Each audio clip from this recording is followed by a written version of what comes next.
কত লাগবে? 300 টাকা। আরে আমার কাছে আছে, এই নাও 300 টাকা ধরো, এই নাও 300। রাখো। বাবা, আপনি তো দেখি কবি হয়ে কোথায় গেল? কি করছো? কি হয়েছে? আরে 300 টাকা, আমি টাকা জমিয়েছি, ওর থেকে 300 টাকা নিয়ে এসেছি, জানো খুঁজে পাচ্ছি না, দেখো কোথায় যে আরে রাখলাম। 300 টাকা তো তুমি আমাকে দিলে। তোমাকে দিয়েছি না? হ্যাঁ। দেখেছো, ভুলেই গেছিলাম। এত কষ্ট করে জমানো টাকা না হারিয়ে গেলে কেমন লাগে। তোমাকে দিয়েছি, মাথাতেই ছিল না। মিথ্যা কথা, আমি বিশ্বাস করি না।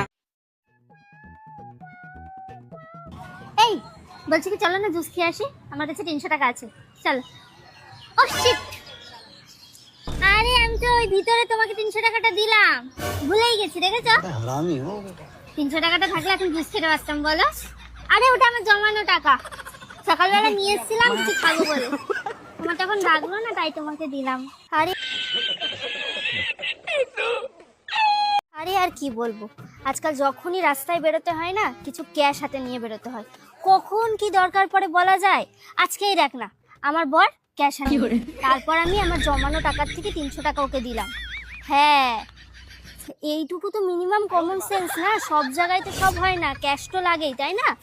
ঠিক আছে ঠিক আছে। ফুচকাটা দেখে কি লোভ লাগছে বলো। 300 টাকাটা এনেছিলাম, ভেবেছিলাম যে ফুচকা খাবো, কিন্তু ওই যে তোমার দরকার লাগলো না, তাই তো তোমাকে দিয়ে দিলাম।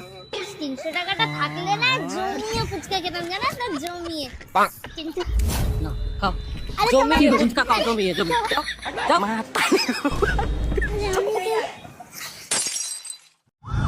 এটা হাস্যকর, হাস্যকর এই দেশের জনগণের জন্য হাস্যকর। কি ব্যাপার ভাই, ওটা কি হবাইছে? আপনাকে ধন্যবাদ।